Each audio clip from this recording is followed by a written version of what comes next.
Hello दोस्तों, स्वागत है आपका अपने चैनल जीके विद बड़वाल में। दोस्तों, ये क्लास आपकी जियोग्राफी की क्लास है और इसमें हमने आपको कल कराया था पार्ट 1 विविध का, यानी मिसलेनियस का पार्ट 1 हमने कल करा दिया था। आज हम कराने वाले हैं इसके अंदर पार्ट 2। ठीक है ना, हमारे साथ जुड़े रहिएगा। और आपको बता दूं कि जो भी आप में से वीडियो की तैयारी की थी, जिसने भी 2018 में, उसका सिलेक्शन हुआ या नहीं हुआ, उसका कल फैसला आ गया था। वीडियो नहीं बना पाया था, अगर आप चाहो तो मैं वीडियो बना दूंगा, कमेंट कर दीजिएगा। ठीक है ना, कि बेस्ट बुक कौन सी होंगी और स्ट्रेटेजी क्या होगी। ठीक है ना, ये हमें बता देना, उस हिसाब से मैं वीडियो बना दूंगा। कल मुझे समय नहीं लग पाया था तो इस बेस में वीडियो नहीं बना पाया था। तो इस बारे में थोड़ा सा नोटिस करना था आपको, नोटिफिकेशन देनी थी वीडियो से रिलेटेड। अब हम अपनी क्लास पर चलते हैं। UP triple S C PET का हम यहाँ जियोग्राफी करा रहे हैं। चलिए, क्वेश्चन है, पृथ्वी की संरचना में रासायनिक लौह तत्व या आयरन की कितनी मात्रा होती है। तो इसकी जो मात्रा होती है वो कितनी होती है, तो मात्रा की बात की जाए तो ये होती है 32% से 35%, यानी ये ऑलमोस्ट के अंदर, यानी लगभग में आता है। ये ऑप्शन नंबर डी आपका राइट आंसर होगा। अगला क्वेश्चन आपका है, पृथ्वी का अर्धव्यास कितना है। पृथ्वी का अर्धव्यास कितना है, तो पृथ्वी का अर्धव्यास कितना है, 6371 किलोमीटर। कितना, 6371 किलोमीटर है। ऑप्शन नंबर बी आपका यहाँ करेक्ट आंसर होगा। अच्छा, कल मैंने आपको एक क्वेश्चन दिया था। क्या क्वेश्चन था? क्वेश्चन था आपका, अक्षांश का एक वृत्त जो पृथ्वी की भूमध्य रेखा सतह से 52 डिग्री दक्षिण में है, वो क्या कहलाता है। ये मैंने आपको क्वेश्चन दिया था।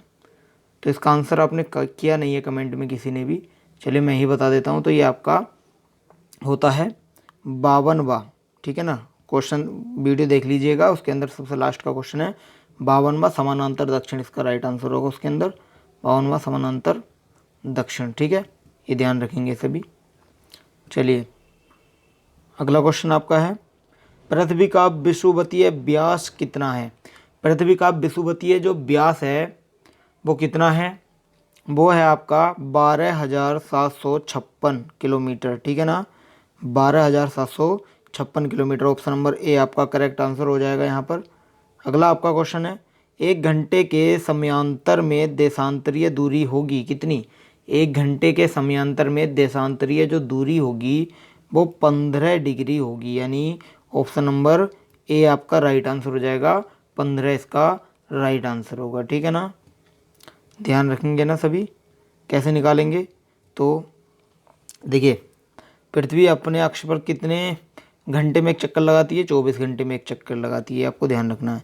और जो चक्कर होता है, जो घूमती है पृथ्वी, वो कितने डिग्री पे घूमती है, 360 डिग्री पे घूमती है, यानी 360 डिग्री पे घूमती है।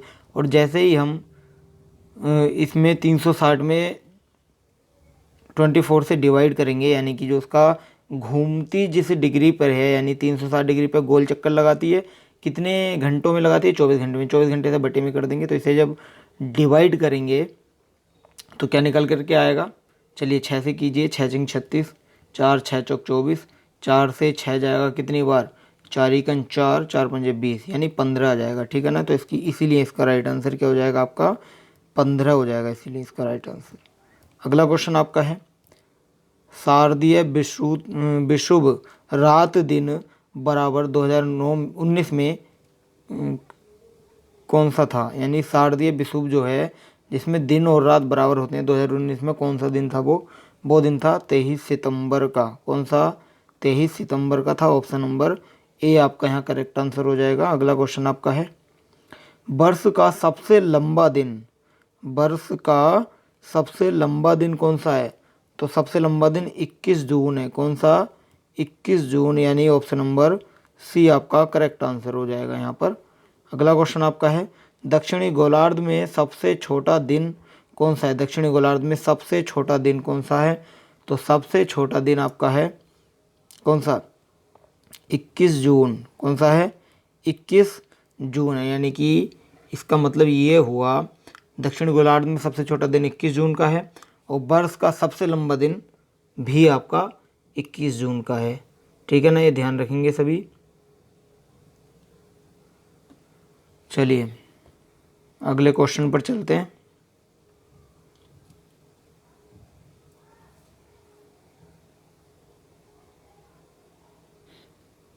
चलिए फिर कर्क रेखा कहाँ, ये मुझे इसमें डाउट तो नहीं होना चाहिए। चलिए इसके बारे में डाउट नहीं है, आंसर तो ठीक है, इसके बारे में डिटेल नॉलेज आपको कल दी जाएगी, ठीक है ना। ये नोट करेंगे सभी, इसको अलग नोट कर लीजिएगा। जब मैं कल इसके बारे में समझाऊंगा आपको तो इसे जो भी समझाऊंगा इसके आगे उसे नोट करके लिख लीजिएगा, ठीक है ना। चलिए फिर अगले क्वेश्चन पे चले। कर्क रेखा कहाँ से गमन करती है? गमन कहाँ से करती है कर्क रेखा? तो ये करती है भारत और ईरान से करती है। क्या गलत हो जाएगा? ईरान और पाकिस्तान भी गलत होगा, भारत और सऊदी अरब से करती है। ऑप्शन नंबर सी हो जाएगा यहाँ राइट आंसर। अगला क्वेश्चन है, निम्नलिखित देशों में से किस एक के देशों में से भूमध्य रेखा गुजरती है? किन देशों में से किस एक के देशों में से भूमध्य रेखा गुजरती है? बताइए कौन सा है? Brazil, Zambia, Malaysia. ये नहीं होगा। कोलंबिया, केन्या, इंडोनेशिया इसका राइट आंसर हो जाएगा। कौन सा? कोलंबिया, केन्या और इंडोनेशिया। क्यों हो जाएगा? भूमध्य रेखा किन किन देशों से होकर के गुजरती है मैं आपको लिखवा देता हूँ। चलिए यहाँ लिखिए, यहीं आ जाएंगे। चलिए देखिए, पहला है आपका कहाँ से गुजरती है? पहला तो आपका आ जाएगा इसमें ब्राज़ील से होकर के गुजरती है, ठीक है ना। ब्राज़ील से, राइटिंग देख लीजिएगा, मैनेज कीजिएगा थोड़ा सा। और एक है इक्वेडोर, ठीक है ना। एक है आपका कोलंबिया, ठीक है ना। और एक आपका है, टोटल वैसे कितने हैं? तो टोटल ये 14 होने चाहिए मेरे हिसाब से, 14 ही हैं, ठीक है ना। मैं लिखवा देता हूँ। 3 तो हो गए, कोलंबिया हो गया आपका, गैबन हो गया, एक आपका है कांगो, ठीक है। एक आपका कौन सा है? एक है आपका केन्या, ये भी ध्यान रखेंगे। एक है आपका युगांडा, ठीक है ना। 7 हो गए। 8वां कौन सा होना चाहिए? 8वां आपका मालदीव, हाँ मालदीव ही होगा, मालदीव हो जाएगा। और एक है सोमालिया, कौन सा? सोमालिया। और एक आएगा आपका प्रिंसिपे, कौन सा? प्रिंसिपे। और 11वां हो जाएगा आपका इंडोनेशिया, कौन सा? इंडोनेशिया, ठीक है। 11 हो गए। 12वां कहाँ लिखें?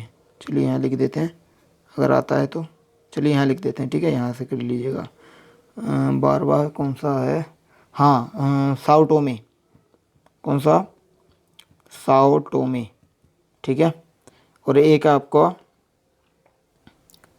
किरीबीती है, शायद किरीबीती है।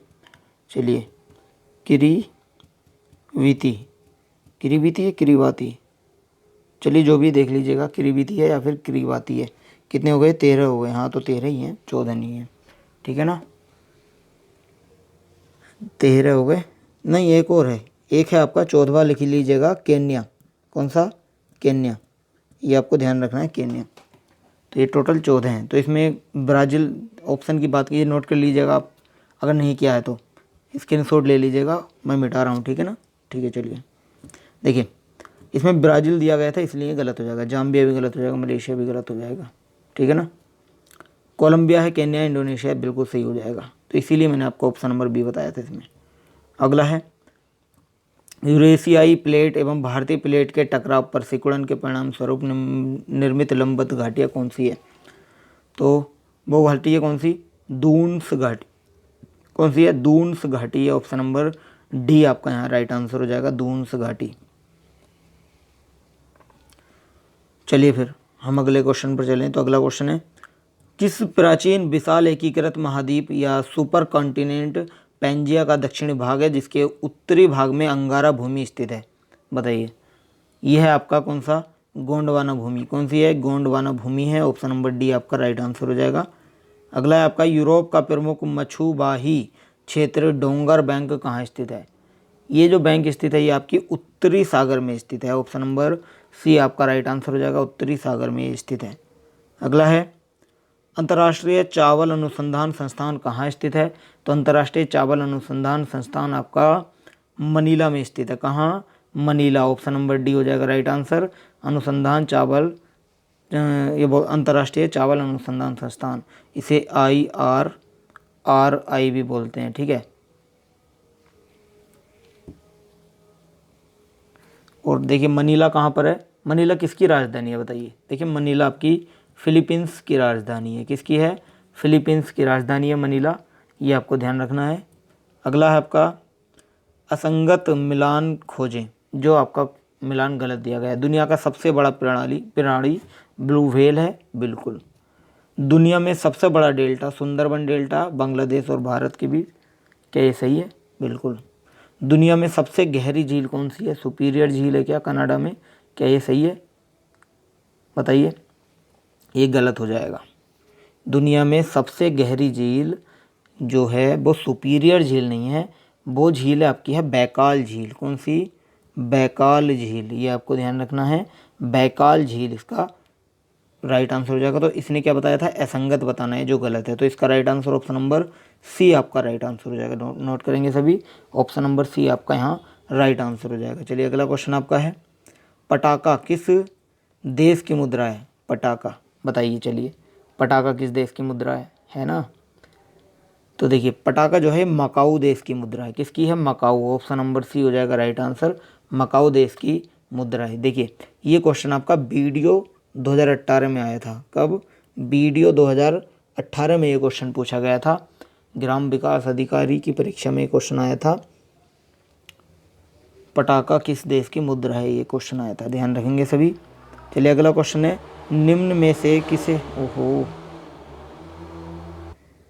चलिए निम्न में से किसे हिंद महासागर के सबसे गहरे बिंदु के रूप में जाना जाता है? किसे जाना जाता है सबसे गहरे बिंदु के रूप में? तो ये जानते हैं हम सुंडा ट्रेंच। ऑप्शन नंबर बी हो जाएगा यहाँ राइट आंसर, सुंडा ट्रेंच। चलिए अगला क्वेश्चन है, प्रसिद्ध जावा ट्रेंच नामक सबसे गहरा स्थल किस महासागर में स्थित है? तो ये महासागर कौन सा है जिसमें स्थित है? तो ये है आपका कौन सा? हिंद महासागर। ऑप्शन नंबर सी हो जाएगा राइट आंसर, हिंद महासागर इसका करेक्ट आंसर होगा। अगला क्वेश्चन है, बारिश की छायाएं तब बनाई जाती हैं जब हवाएं नमी को ऊपर उठाने के लिए तेजी से बढ़ती हैं। जहां हवा ठंडी होती है और बारिश या बर्फ के रूप में अपनी नमी को वेग से नीचे गिराने के लिए संघनित होती है, इनमें से कौन सा वर्षा छाया प्रभाव नहीं बनाता है? आंसर करेंगे। क्यूई का हवाई द्वीप, ये गलत होगा। कैलिफोर्निया में डेथ वैली, ये गलत होगा। भूमध्य सागर के तटीय मैदान, ये आपका राइट आंसर हो जाएगा यहाँ पर। ऑप्शन नंबर सी हो जाएगा राइट आंसर। अगला क्वेश्चन आपका है, चंद्रमा का आकार पृथ्वी के आकार का लगभग कितना भाग है या कितने भाग है? तो चंद्रमा का जो आकार है पृथ्वी के आकार का लगभग कितना भाग है बताइए? आंसर करिए, आंसर करेंगे सभी। इसने पूछा है चंद्रमा का व्यास, व्यास नहीं पूछा, आकार पूछा है। आकार का मतलब व्यास ही होता है, ठीक है ना? तो ये हो जाएगा 1/4। ऑप्शन नंबर सी हो जाएगा राइट आंसर। क्या हो जाएगा? 1/4 हो जाएगा यहाँ पर, ठीक है। गुरुत्वाकर्षण की बात की जाए, पृथ्वी चंद्रमा पर जो गुरुत्वाकर्षण है पृथ्वी से, वो 1/6 आएगा, ठीक है ना? ये भी ध्यान रखेंगे, कन्फ्यूज मत होइएगा। अगला क्वेश्चन है, गैलेरस ज्वालामुखी किस देश में स्थित है? गैलेरस जो ज्वालामुखी है वो किस देश में है? कोलंबिया में है। कहाँ पर है? कोलंबिया। ऑप्शन नंबर ए आपका राइट आंसर हो जाएगा। ध्यान रखेंगे ना, कोलंबिया इसका राइट आंसर होगा। चलिए फिर अगले क्वेश्चन पर चलें। तो अगला क्वेश्चन है, माउंट एटना जिसे यूरोप का सबसे सक्रिय ज्वालामुखी माना जाता है, वह निम्नलिखित में से किस देश में स्थित है? तो वो आपका स्थित है कहाँ?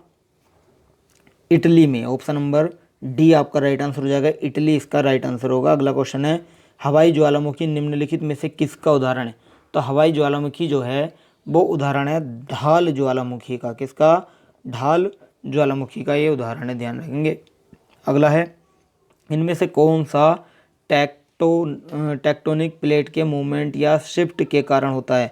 जहाँ ये टेक्टोनिक प्लेट मिलते हैं आंसर करेंगे चक्रवात होगा, बाढ़ होगा, ऑप्शन तो 2 ही है। अच्छा नेक्स्ट देख लेते हैं। ओहो, चलिए आंसर करेंगे इनमें से कौन सा टेक्टोनिक प्लेट के मूवमेंट या शिफ्ट के कारण होता है। जहाँ ये टेक्टोनिक प्लेट मिलते हैं, चक्रवात नहीं होगा, यहाँ बाढ़ नहीं होगा। राइट आंसर क्या हो जाएगा, भूस्खलन हो जाएगा। ये ध्यान रखेंगे, भूस्खलन। इसमें ऑप्शन नहीं दिए हैं लेकिन आप इसे नोट कर लेंगे अलग से, ठीक है ना। नहीं नहीं नहीं, माफ़ करना, भूस्खलन नहीं होगा, गलत हो जाएगा। ये हो जाएगा आपका भूकंप। क्या हो जाएगा, भूकंप हो जाएगा। भूस्खलन नहीं होगा, ये भूकंप हो जाएगा, ठीक है ना। भूकंप इसका राइट आंसर होगा। चलिए अगला है, कौन सा जीवित पक्षी विश्व का सबसे छोटा अंडा देता है। कौन सा है, वो है आपका हॉर्नबिल है, हमिंग बर्ड है, गल है या कठफोड़वा है। तो आपका है हमिंग बर्ड। कौन सा, hummingbird. Option number B हो जाएगा राइट आंसर आपका। विश्व का सबसे छोटा अंडा देने वाला पक्षी कौन सा है, हमिंग बर्ड है, ठीक है। इसकी लंबाई कितनी होती है, 2 इंच होती है। किसकी, हमिंग बर्ड की 2 इंच का होता है ये, ठीक है ना। चलिए अगला क्वेश्चन है, ग्रेट बैरियर रीफ एक क्या है।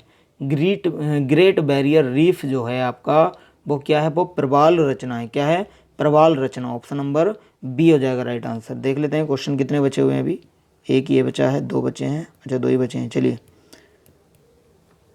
चलिए क्वेश्चन बताइए, पृथ्वी पर सबसे अधिक शीत तापमान पूर्वी अंटार्कटिका में कितना रिकॉर्ड किया गया।